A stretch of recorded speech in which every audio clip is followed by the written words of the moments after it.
Welcome to Wallaway Sports, everybody. This is Imran Nanlawala, and I got my co-host, the one and only Coach D. Lancaster. We got a special guest for you today, Adrianna Hahn, founder of Hahn Hoops, former Villanova star. She is a two-time state champion, four all-time Delaware Player of the Year, three-time Gatorade Player of the Year, and has many more accolades than that, which we'll get into during the show. Let me bring them on. Adrianna and Coach D, how you guys doing? Hey, how you doing? No. Good to be here. Thank you for having me. No, it's our pleasure. I think we lost Coach D, which is something that happens on our reoccurring podcast, so not uncommon.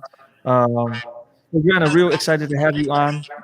As I mentioned in private, Coach D is always talking about you and your accolades and the camps and the business side of things that you're doing. So before we get into some of the nitty gritty, talk to us because I have a lot of young people who follow the podcast and a young basketball enthusiasts. So I was reading your biography, and it's very interesting in terms of how you developed this love of the game early on. And I believe your father was a coach or is a coach. Yeah, my father was my main basketball trainer, from the first time I picked up a ball. And I was super blessed to kind of have that influence on and off the court. So, whatever gym we went to, that same application was applied in the household. Obviously there's basketball lessons that are also applied in everyday life. So, there was a lot of consistency when it came to hard work, what your work ethic is, what your mentality is. Being competitive. I was one of those basketball players that wanted to be the best, wanted to be number one wherever I was at in my life or what team or I needed to get that highest award. So, obviously every athlete may not have those same desires and visions for themselves. But to set high expectations and standards for yourself and high ceilings is definitely key because when it comes down to it, you are your biggest opponent. And if you don't set those high expectations for yourself and see yourself going somewhere higher, then you might not get there because nobody is going to place you in that position unless it's yourself. Talk about, because you mentioned that you were very competitive, I guess, from a young age. So what instills? So there's the fundamentals. There's knowing how to move. There's knowing how to shoot. But that desire to just wanting to win and be the best. What helps instill that that desire? I will say definitely following Kobe Bryant was, where I saw that clear vision, his Mamba mentality, wanting to be the best. So I saw it first from him, read stories, watched videos, always watched Kobe. I mean, my room is yellow and purple, like almost to an obsession. And at the time, I was this young little girl that was obsessed with this NBA player just because of his mentality and how he saw himself and viewed himself on the court. And then, once I started going onto the court, and it didn't matter what age I was, but, I wanted to be first in line. I wanted to be the first to beat everybody down the court, get to the baseline, have the cleanest ball handles. And it wasn't there right away. Obviously, we all know that. So, when I saw that other kids could do it well, I was like, I can do that better. I can do that faster. I'll look better doing it. I'll have that basketball swag to me. And at the same time, I'll also do this in a game where the fans are cheering my name. The fans, eventually are wearing my jersey, and then following me on Instagram. There's a fan base as well. And, Instagram nowadays is all set like how it is. Players now are able to really spread their basketball recognition so virtually fast. And, I didn't have that back then. So you really had to prove yourself. It wasn't like you could just post this video and people will see it. You wanted people to, it was word of mouth just in that basketball network. And I wanted to be in conversation, especially going to Villanova when the men's team were winning those two national championships. I knew that, our program and my women's team was not going to get to that high of a level, but there was going to be a way that my name, Adrianna Hahn, was going to be in conversation with those most elite basketball players. Some way or somehow, I was going to get recognition with my 3-point records for the Big East and Villanova. Just setting very high milestones for myself was the way that I was going to remain relevant or remain, maybe just as competitive as people who go to the NBA and our first round draft picks. I'm not in the WNBA. I didn't play overseas.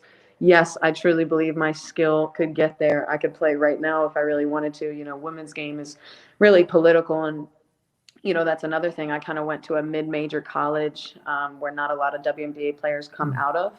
And I knew that going in. The Big East Conference is very competitive, one of the best conferences in the country, I will say. But, and I did get recruited from ACC schools, Big Ten, Pac-12, even Ivy League, where one team definitely goes to the NCAA tournament every year.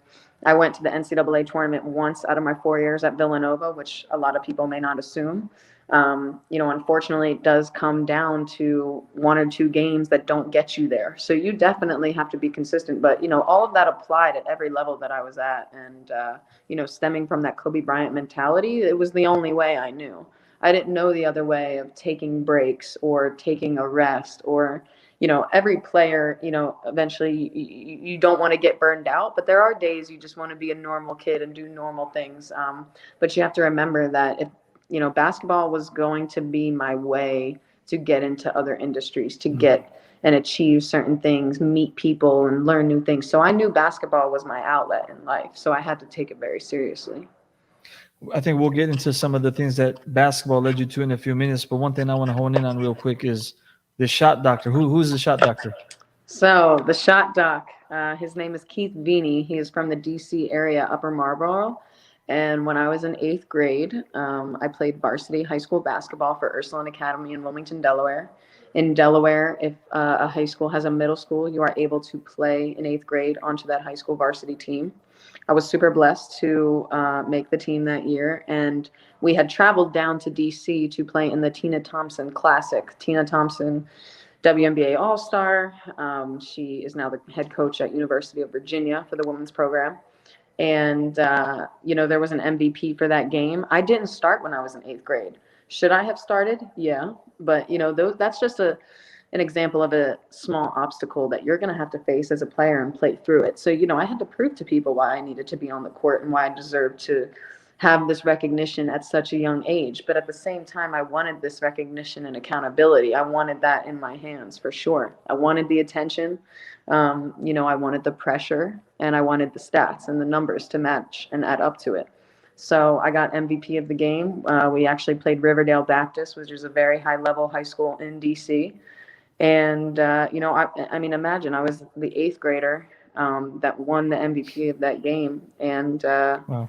We were actually down like 11-0 before he had put me in, and everybody on the bench kind of was very hesitant to go into the game. And I'm like, I'm ready. This is my chance. There's really nothing to lose. If you set those high expectations for yourself, you turn the ball over, it doesn't hit you that hard because the way you view and what you want to gain in life, it's too high. You're not going to quit. That demeanor is there with your level of expectations for yourself. So, like I said before, backing down was not an option. Giving up was not an option. That same year in 8th grade, I actually tore my ACL in the quarterfinal game of the state tournament. And we had the potential to win the entire state tournament that year. It was very tragic how it happened. Again, another major obstacle that I had to go through at a young age. But, it's almost like I know why this happened to me. And I don't regret my injuries at all, but all of that adversity didn't stop me. It actually pushed me and helped me go forward. You said ACL tear was in 8th grade? 8th grade, yep. I was 13. How was the recovery from that? Like, what are some things that you learned from that, even at that young of an age? What are some things you learned as you transitioned to high school?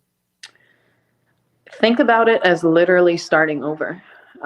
You have to teach yourself how to walk. You have to regain muscle and strength in your leg. And at the same time, it is super painful. I'm in a therapy facility 3 to 4 times a week after school. After school, girls are going to, get ice cream or hang out with their friends. I knew it was going to be painful. But as the months went by, I saw progression. And that's what I was addicted to. I was addicted to success. I was addicted to results. And then throughout, the 4th, 5th month of my therapy, obviously ACL is a 6-month recovery. You're getting faster, you're getting stronger. So not only did I, start with nothing and go back to zero, but throughout the process, I remembered who I was before this injury. And, who I came out was an extremely different player. My game just got on a different level. And that same year, I met Shot Doc, Keith Beanie, my trainer. So I was going down to DC, and, he was really preparing me for that next level. I started doing mid-range pull-ups, step backs, all that craftiness to the game. And, almost what is more considered on the men's basketball side, mid-range pull-ups and all that stuff. I was, that was in my toolbox now, and not a lot of women had that. So that was another reason why I wanted to be different. I knew I could take on this role. In 8th grade is actually when I did get my first D1 scholarship as well. It was from the University of Delaware. So that was a new process for me. That's my home state. I felt like they had to be the first university to do it. Elena Deladon had played at University of Delaware. She went to my high school, Ursuline Academy, and we're about 8 years apart, but she was my role model. So I went to the same high school as her. I'm reading Elena Deladon on the walls, Gatorade Player of the Year, Elena Deladon. And I not only wanted that, but I wanted more. And so, I had all these things coming at me, and it was like all these pieces to the puzzle. This is who you are. This is who you want to be. Not unfortunately, but I wish I would have changed my process a little bit. I committed October of my junior year to Villanova, which is pretty early for a high school athlete, especially when I also had offers coming in. It wasn't stopping. I decided to stay close to home for family, friends, conveniency in terms of not having to travel. And, I am a homebody in a sense. All of this history is in Delaware basketball. So you wouldn't know that unless you were a part of it. But I was able to build my name in a small state, but also I believe that helped me get recognized more. And, Dante DiVincenzo was in my class. He went to the all boys high school. I went to the all girls. And, he obviously went to Villanova as well. There's some stories here that really have a lot of value to me. Coach, I'm gonna let you get some questions, and otherwise I won't stop. What I liked about Adrianna when I met her, I was directing Sixers camp, and we were giving each other teams, and everyone was picking their teams, and every time we did something, Adrianna had an opinion. Adrianna had advice and things of that nature, and I'm sitting up here, me, I'm the director. Who's this? And then everyone's like, because we're in Philly, and everyone's like, you don't know who that is? I was like, no, who is that? So then it was like, Google her. So when I Google her, that was it for me, right, AD? I was like, oh, she can do whatever she want now. I mean, once I knew who she was, she knew what she was doing. I seen that she broke all those records. And it was like, just love at first sight from the beginning. You know what I'm saying? I seen her passion, and I could tell that she always wanted to win. And one thing I like about Adrianna as well, she didn't want the best team. She wanted the team that she could make the best. And I really, really appreciated that. She wanted this kid. She wanted that kid. Because having the best team is easy. Making a team the best team is hard. And I really respected that about her. I love that, Coach D. I remember those memories, and to look back now and see where we are. And, that's why I love the game of basketball, is you built such great connections, but you really, you build those long-lasting connections with those who are like-minded. And so, I knew I could go up to Coach D just in that environment and give my opinion and perspective. Now, my approach was not, oh, this is bad, you need to do this differently. No, it was, how could we advance? What is the next variation? Basketball is life. So you're applying, like I said, life lessons on the basketball court. How else can we make these kids learn that's beyond basketball in this basketball drill? And, at the same time, Coach D also gave me that green light. He gave me that comfortability and space to come out into that, camp and use my college perspective at the time. When it comes to mentality, going back to the kids, I want those kids who want to work, who want the challenge, who are respectful, and who have those ambitions. Because, I do remember I wasn't the best kid all the time. I wasn't the most athletic. I wasn't, shooting 3-pointers like I did in college and high school. There's growth and progression. So when I saw the kids who had the ambition for it before they actually physically had it, those are the ones who are going to come out and be able to get through the adversity. Now, I truly believe that I had, rough adversity, and at a young age, it was, almost emotionally hard to come through as well, mentally and emotionally. So, when I see kids just having some sort of adversity, I'm like, I know they can get through that. I'm going to pick him. I like her. Come over here. I'm going to give you something special because I believe that you deserve it. So I'm going to ask you a selfish question because I got 3 girls and my eldest is 8, and then the next one's going to be 7 soon. So what type of things do you recommend I start working on them with in terms of basketball? What do you think at this age they should focus on? I would definitely say picking up a basketball every day is key. So just the idea, the physicality of going to the court, going outside, going to a hoop, picking up a ball. They say when you're a kid, sleep with your basketball, take your basketball in the car, that's the love of the game. And I believe that that has to be there first before we try to even, put pressure or, they have to have the vision and the dream themselves. Watch basketball on TV, watch the WNBA college, get them involved in different aspects and different areas. It's just not you being on the court. Eventually, I watched film of my games when I was in middle school. My dad was that parent recording the games, and back then it wasn't how you don't hold the iPad or you have the camera following the movement of the ball. It was like I was almost embarrassed to have that parent. And I look back and those embarrassments have gone, and I know why he was doing all these things. Preparing me for what I didn't realize I could do on my own, or what I didn't see was useful at the time. But then doing layups, making sure right, left, up, correct footwork. We don't want to develop bad mechanics. Understanding shooting form. I was in my bed, laying on the floor, throwing the ball up, catching it, practicing my form. I was writing in my journal my goals and dreams for the summer, for the year.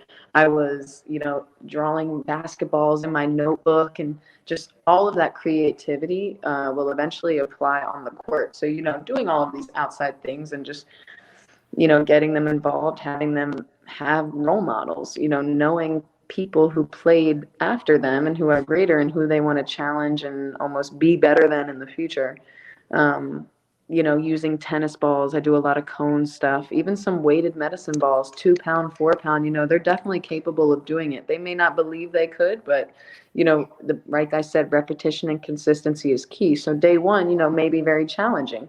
Day two, a little bit better. Baby steps, that's the process. And, you're going to see, do they want to take those baby steps? Because if they love the baby steps, then the bigger steps is what along down the road is going to matter. So you have to start somewhere. And it's funny that Adrianna said that, Imran, because you and I talk a lot in terms of coaching kids. Remember the conversation we had when I said I wish I had more girls to coach, because girls are easier to coach because girls are more detail oriented. You tell a female, do a pick and roll, they're going to do the pick and roll. You tell a male, because he's athletic, oh, I didn't do the pick and roll because I could take my guy, coach. I say, but that's not what I called. That's not what I called. So, like Adrianna is right. When you're dealing with young ladies, young girls sleeping with the basketball, that's girls are. I can't see no young girls sleeping with no basketball. But Adrianna is right. That's letting the girl know it's okay to do that. It's okay to walk around with your basketball. It's okay to pick up a basketball every day. And then, nowadays with society now, they want to, stereotype who's supposed to be what. If you want to be a basketball player, be a basketball player. My dad, just touching on that real quick, going against stereotypes and gender misconceptions and, who you have to be. Like I said before, I was, a little white girl at a Catholic school that loved Kobe Bryant. Like, I got bullied and made fun of for that. And at the same time, my dad threw me in an all-boys league in the inner city of Wilmington in 4th grade, and I played up to 8th grade in that league. And, that gym was rowdy. But the energy is contagious, and I had to get used to it. But the first day was scary. Those boys are like, why is this girl here? Don't pass to her. Take that girl out. Are you serious? The girl's subbing out for me? All this, there's no fear.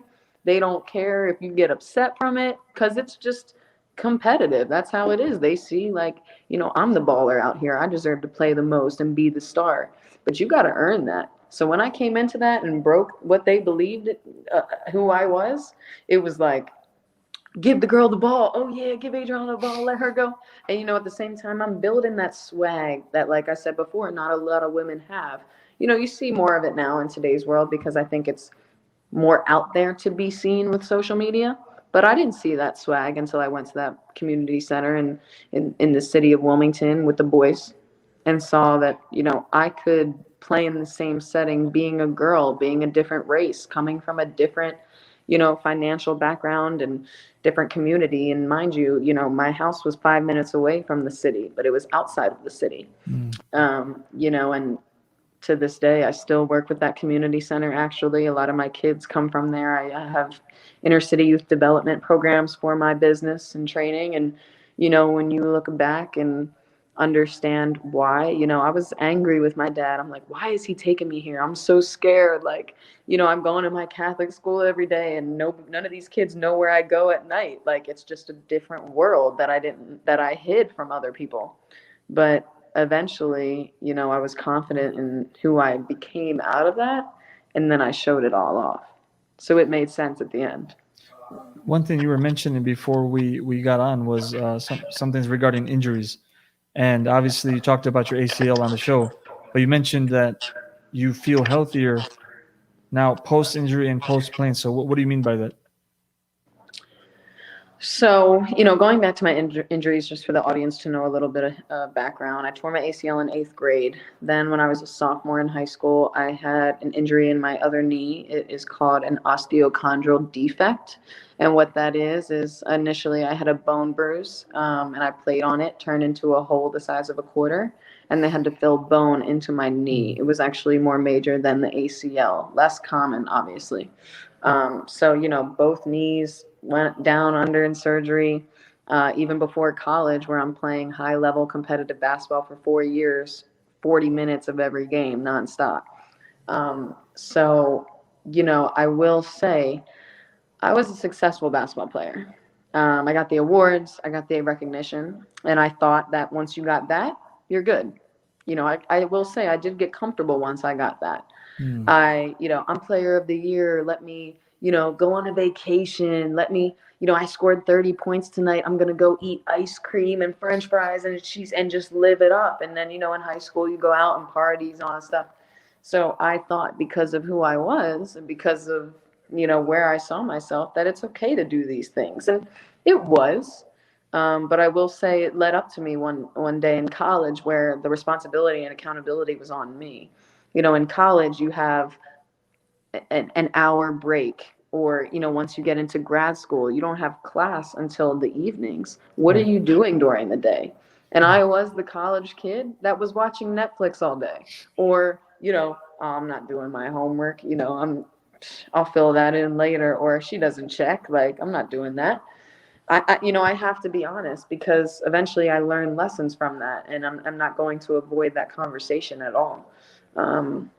So, when it applied to my diet and lifestyle and health habits, I was 30 pounds heavier in college. And especially somebody like me who had 3 knee injuries, I wasn't even knowledgeable about the fact that if I carried extra weight over time, it's going to pound on my knees, pound on my injuries. I was the type of player that had to remain healthy. I needed to do the extra things, cold tubs, recovery, stretching. I believed in my skill way too much. I believed in my player history and my player future. And, I do believe that my player body helped me at the high level. But now, I dropped 30 pounds and, I left college 2-3 years ago. So, I've been this way ever since I left. But, I eat a little bit healthier. I'm still active. I'm in the gym every day with my kids. And so, I'm like, I need to be able to set a good example to my kids every day. They can't be better than me. They can't see me not be able to do this move or be uncomfortable here because then, I'm inconsistent now. And that's not who I am at all. That was never the type of player that I was. So, it all adds up to it. Your identity and who you are, you got to walk the talk. Like, make sure, and it all adds up. Like, I can't be drinking soda and coming in and eating a bag of chips when I tell my kids, certain kids, I'm like, we need to watch what we eat. Other kids, we need to put on some pounds. We need to build some muscle. And it's okay to have these conversations. Shot Doc Keith Meaney, and he'll say this if you asked him. Every time he saw me, he told me I had to lose 15 to 20 pounds. I knew it my entire life. I just wasn't disciplined enough because I'm scoring 30 points. I'm here. I'm there. I'm number one. I'm getting these offers. Like, look at me. What is he talking about? But to lose that 15, 20 pounds may have prolonged my career. And that's what I didn't see in the future. It's funny that you said something about being healthy and natural stuff, Adrianna, because Emron and I talk about natural healing and things like that.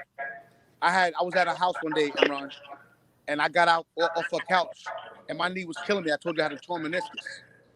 And she says, D, put this cream on your knee. I said, man, I'm not putting no cream on my knee. I need surgery. It was a CBD cream. I put it on my knee. I mean, it helped, but it started getting me more into natural stuff, And I know, Emron, you're a big stickler for natural healing, and so Adrianna, I got. Did you think the CBD helped you with your knee, or just natural? What do you think helped you with your body? Coach D, I did not start being an active user of CBD cream until after college. Oh. And, I don't know if that's to blame for just it getting out there later. Now it's kind of trendy and healthy and conservative in the environment. And, I do not take Tylenol, ibuprofen. I skip that. I go right to the CBD cream, right to the CBD drops. Even just like I said, physicality and emotion and mentality all are even. They're equal. So, I also believe that CBD can attack all of those approaches. So, that's important to me too. It's like Tylenol and ibuprofen, like, it's man-made. It's only helping one area. It's not natural. And at night, I will say I do have some bone pain in my knees and stuff. Put that CBD cream on, I'm good. And, I'm an active user, like I say, so I really promote that, and I've had a lot of other trainers, Gannon Baker, he uses CBD now heavy. I get my CBD cream from companies in Colorado and Utah, so I know where they're coming from. Very good people, very good resources. And you can just see that, when you start with CBD cream, right, it's healthy, it's natural. You tend to do other healthy, natural things in life. So, a lot of people are like, oh, CBD, I don't know. How do you trust it? It's like, maybe if you tried it, you'd be healthy in other areas in your life. Or maybe if you were healthier in one area of life, you would actually come more closer towards using CBD. Open your mind. Definitely do research. Don't just believe one person's opinion, but CBD is very beneficial to my life now. It's amazing how it's like a story that everybody has, right? Especially like premier level athletes who have gotten injured, but you find many people, the catalyst for them to become healthier or change their approach to being healthy is a major injury, right? And it's kind of sad in the sense that as humans we have to kind of go through the mistakes in order to correct ourselves, but it's also very normal. And I mean, I've never played, I've never played at a higher premier level, but I actually got very injured and sick when I was very young, with some things stemming from an overseas trip. I went to India where my family's from, and I got a parasite and got very sick, and it took them like multiple years just to really figure out what was going on. But it seems like you talked about losing weight, exercising, eating healthy. So really, at the crux of being healthy, number one is eating right. So if you avoid eating artificial, fake, processed foods, and you're eating real food that was put on the earth for us, right? Like if you eat meat, you eat meat. But if you don't eat meat, eat nuts, eat vegetables, eat low sugar fruits. There's so much evidence coming out now about like inflammation in the body and things that cause inflammation, like sugar, white sugar, refined foods, even gluten to some extent. So, it's very interesting hearing your story. Oh, yeah. I tell my kids, don't eat anything white. And, I didn't know that story about you. I'm sure you have a lot of valuable lessons to teach and, that may have changed your course of life, but then eventually brought you to it at the end. But, from my story, I will say I felt selfish after looking back. And, I had the choice of Do I eat healthy? Do I not? Do I work out today? Do I not? Do I watch Netflix for 4 hours and binge? Or do I get up and, go to that school conference meeting on campus or that public speaker? I didn't do any of that. I deleted those emails. I was one of those. I created my resume after I left college, just very, I thought everything was in my hands. I thought it was going to be a perfect picture world. And, I really hope the audience values this. You didn't really have a choice. You had a parasite in you, maybe something you didn't even know, going to a country. Yeah, it may have been foreign, your family's there, but you didn't live there. And then years of not understanding and not feeling right. As a kid, you feel right all the time. Yeah. When you cry, you're good 30 seconds later, or you go in timeout and you come back.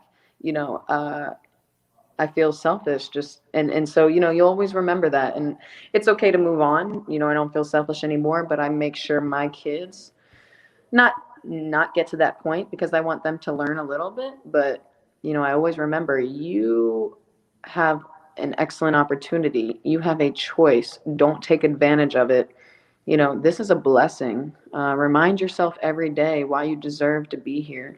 And, through the times when you don't want to be here or you're having a bad day, remember other people's stories and really care for that.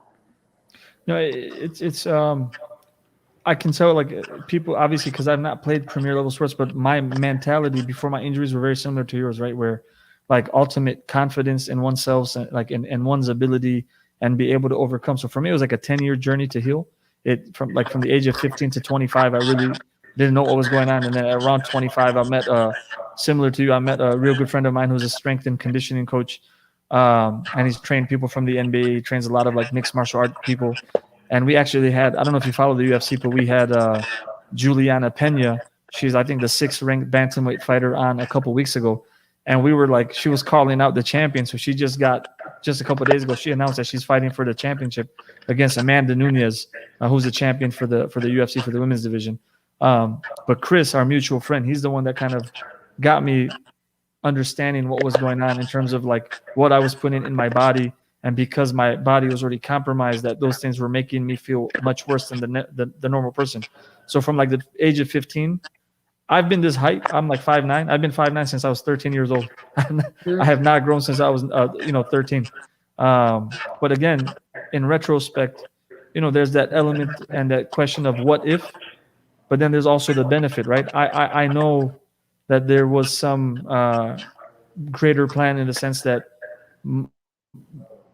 me going through what I went through, it's gonna make me emphasize healthy lifestyles, better eating, good habits, good decision making to my kids, my actual children, and then the basketball kids that I'm coaching now. So I think there's benefits and wisdom in it. Oh yeah, for sure. I will say I'm 5'6". I'm small, 140 pounds. And, I will say that it's better to have the conversation than to avoid it if you think, somebody might feel this way, or, oh, I don't know if they'll actually take on what I'm saying. Avoid that. Have the conversation. I talk to my women's basketball players all the time about diet. And when I was in college, they thought having conversations about weight and all of that stuff was unacceptable. Meanwhile, the boys have heart monitors on. They have pictures before and after, like, full shirt. We could do the same thing, sports bra and spandex. Like, why is that not why are we seen different? Why do we have different conversations? I'm elite. Think about it. You're taking before and after pictures of a walk-on for a men's basketball team. I'm the star player for the women's basketball team, and in history for the women's like, I'm legit and I'm serious. So this is a serious conversation that I can take on. So, I will say I had to do a lot of things on my own in the college atmosphere. And, you need to prepare yourself for that, because people aren't going to put you in a position. And at the same time, you have to remember, if you stand out, just because somebody's your coach, just because somebody is your, works for the school, that doesn't mean they were a player at one point and had the same dreams and expectations as you did that may not have followed through. So you need to remember, everybody might have love for you, but in a different way. And, you got to remember who you are and remember what you need and what your desires and dreams are. I saw you getting on some of your athletes in one of your videos. It was nice, like Sure. motivating I try, them and like yeah. yeah, I try not to cut it up that much. I try to show the real full effect. No, it was nice. So why don't we talk about that now? So obviously, some injuries, basketball in terms of playing professionally for now, even though you said you could play if you want, but right now you've kind of transitioned out. So what's life now looking like post playing career? What are some of the endeavors that you're involved in? Yes, so I am in my hometown of Wilmington, Delaware still. We have this beautiful multi-million-dollar facility called the 76ers Field House, and it is actually where the Blue Coats play of the G League team under the Sixers NBA team in this facility. So, there's a professional team here. There's a lot of recognition. We have a strength and conditioning center, indoor turf, outdoor turf. And there's only 2 basketball trainers that have access to this facility, deemed as in-house trainers. Granted, I do have Hahn Hoops as my own LLC and business that operates in this facility, and I plan to eventually have more control and hands-on experience in this facility when it comes to the basketball development and basketball operations in this facility. There is not a basketball program yet structured here in this facility from really young to high school. AAU is what I'm talking about. So I plan to initiate that in here. Right now, I have a co-ed basketball training business, very elite level. And when I talk about elite level, I don't really say, I played D1, I played at a national championship school, I'm high level, my trainer was high level. Yeah, for sure, if you want to break it down and know my story. When I talk about high level, I'm mainly referring to discipline, accountability, behavior, what it means to be great. And I will say I didn't learn some of these lessons until after I got into my business. Everybody's growing, and you have to remember that. You're never going to stop learning. You're never going to stop growing. So every day I'm like, these kids teach me something. They show me something. I do my research. I learn about it, and then I apply it in my everyday business. I got kids from 7, 8 years old all the way up to senior year of high school. Sometimes my college kids come back in the summer and work out with me. I do a lot of media content as well. So I really like to highlight, my business and the kids' energy and their vision through this video content. I do that on the side as well, personally, for my brand, Adrianna Hahn, and just being an ambassador and influencer. I work with skincare lines, CBD, other lifestyle brands, just certain products here and there. Bumble, and I work very heavy with Official Eastbay. And I didn't have these opportunities a year ago. Other companies and other professionals want to work with me, and over time you need to realize it's best to work with people, those who want you to be successful and those who want where you want them to be successful. And a company like Eastbay, I have to say, at first it was, okay, Adrianna, we'll put you in this magazine, we'll post you in our video, women's campaign, basketball campaigns, love it, great opportunity. And now they want to also help me with my business. For International Women's Month, they sent my girls backpacks, shoes.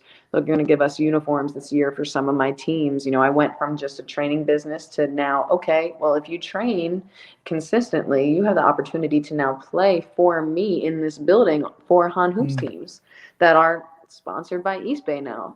All of these pieces come together. So, when I see a company that is able to, one, produce longevity, but also in different ways, not just me, but what I work with and what is important to me, my kids. I would hate to be, oh, look at me, I come in with new shoes every day and all this Nike gear and whatever, all these basketballs, fresh stuff, and my kids don't get to have a part of that.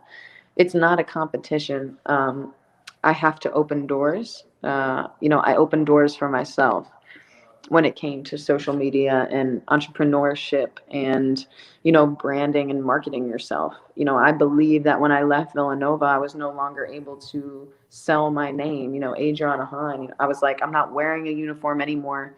When you look on my social media, they use the word viral, but I really got out there because I was, a basketball player model, which is something that was new and up and coming, but is something that you see everywhere now. You're going to take different types of pictures with makeup on in your sports uniform, and that's new. And at the same time, I was good. It wasn't just I had this face or this brand. I made this beautiful baller, what we call it, kind of status that people hooked onto. So, when I see myself having different images, multiple industries, entrepreneurs, professionals. I have a TV show called Outside the Huddle. I've had Gary Vee, Ben Baller, Meta World Peace, and I plan to have other guests as well. But, show your network, show the worth that you have with other people. And these guests wanted to do it for me. I met them through social media, never met them in person. You have to take risks. And if those companies and other people don't believe in the risk that you want to take, one day something will. But I couldn't change my course of direction. I couldn't change the way I saw my business coming into this facility. And at the same time, it's growing every day. I get new clients, and the best part of it is that is spreading word of mouth through my parents. You see Hahn Hoops on social media, you see the website, you see what I post, but, what are people talking about? If they're saying, oh, your kid looks great in this game, where do you learn that? Oh my, that's really working. They want to know. And that conversation is more valuable than the picture or video on Instagram, whether people believe it or not. It's not about the likes. It's not about the views. It's not about this guest on this show. Behind the camera, what is the real value? And are people talking about you? And I remember that from being Adrianna Hahn, that women's basketball player at Villanova men's basketball championship, Jay Wright, who am I in this big world? But guess what? I'm here. And eventually, I'm signing shoes and backpacks and selling them on eBay to my audience, and they're going for $400 or $500. Meanwhile, you go on eBay and you see Dante DiVincenzo sign ball, and these are my boys, so maybe they might hear it and come at me a little bit, but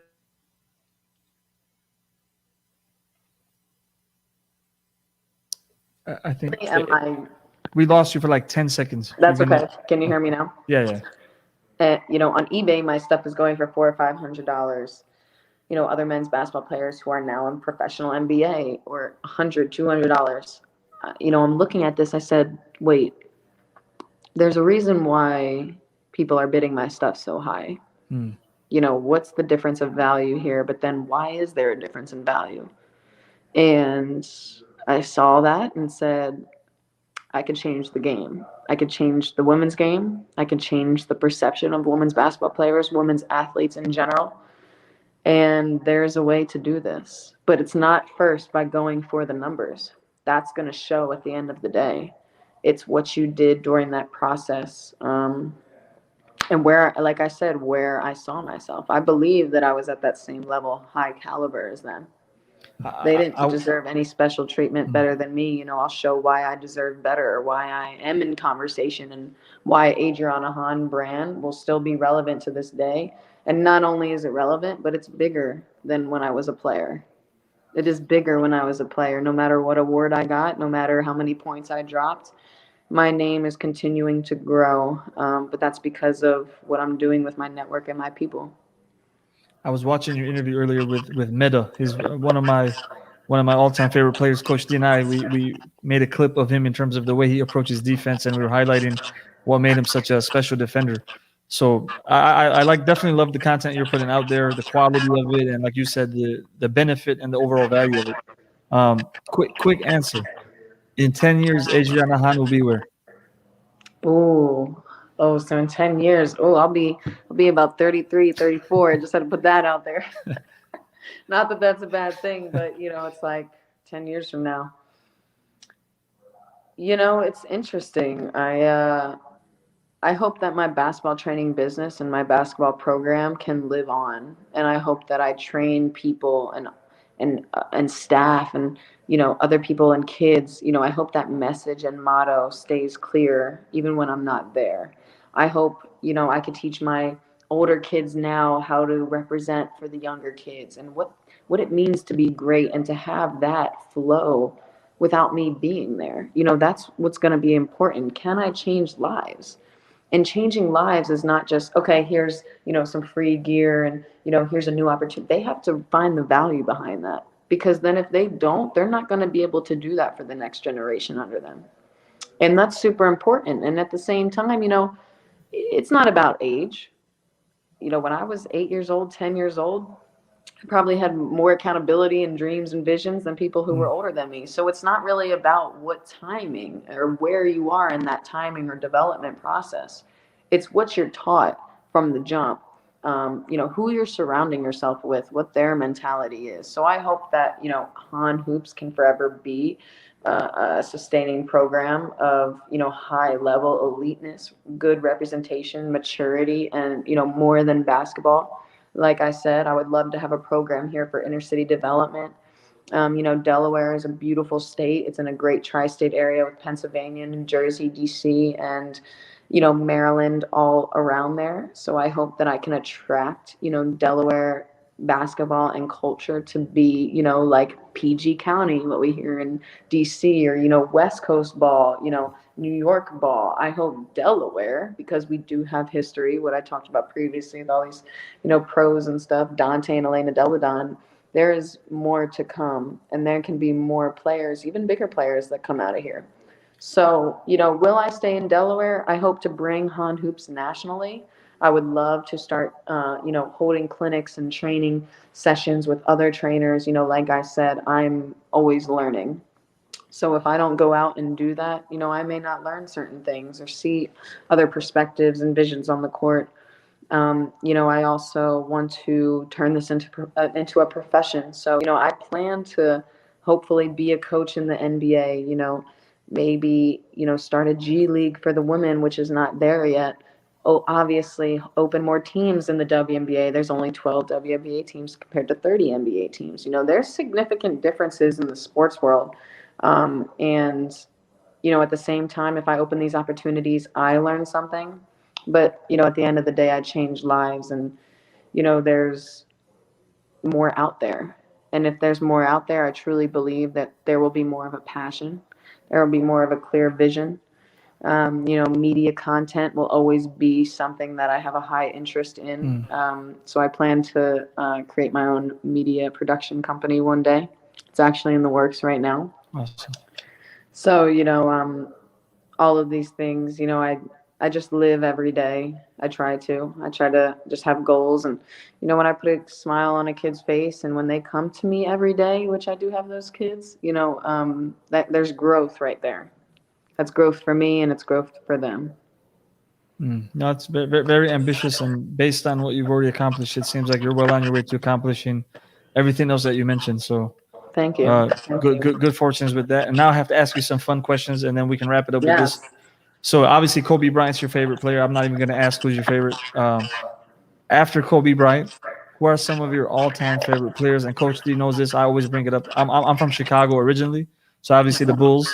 But then my other favorite team are the San Antonio Spurs. I'm a big Manu Ginobili, Tim Duncan, and Tony Parker fan. So who are some of your favorite teams and players? I love Dirk Nowitzki, Manu Ginobili. I mean, super, just brought that European style difference to the game. And, really smart players. That's what I like to see. Obviously, you can tell they had a great understanding for the game, great awareness. I love Luka right now. Steph Curry, pure shooter. Steve Nash, great point guard mind. Klay Thompson, another pure shooter, I have to say. Kyrie Irving, ball handles and just quickness and footwork is super high level. And then, with the women's game, like Diana Taurasi, Elena Deladon, Cappie Pondexter, Tina Thompson, Lisa Leslie, and, even the new ones, Arike Agumbawale, Sabrina Ionescu, Asia Wilson, obviously all these players have different skill sets, but it's more their approach and their identity on the court that highlights beyond their top talent. So, Adrianna, it's a pleasure of ours to have you on. Business name is it Hahn Hoops? Yes, Hahn Hoops. Yep. .com? The website is adriannahahn.com. So please share that with us, and then I'll put it in the description of the video. Everybody, you guys can, if you missed this live, you can watch it on the wallaway.com/basketball, where we actually have more basketball resources for you. And then Adrianna, social media, where can people follow you on Instagram? Adrianna Hahn. I try to keep things simple. Twitter, Instagram, Facebook. I use LinkedIn. I love professional networks. But what you will find will be the same everywhere. I'm not attracted towards one social media platform. I actually try to be really hands-on and let that social media content kind of flow in as just being there. It's what events did I do where I could capture these moments? What connections did I build to capture these moments? Where am I traveling? What am I bringing into my business to capture these moments? So, the more you think of that, the more you might find value in what I'm posting and what I'm showing.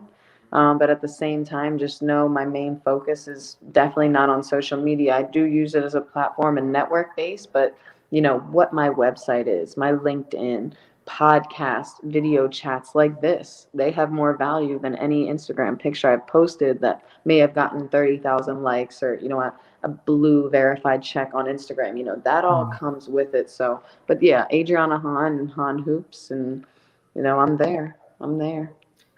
Coach D, since you're the connect, so any final words from you? That she's great, and I'm sure it's loud in here because I got another meeting right now with some AAU programs. But we'll revisit this later.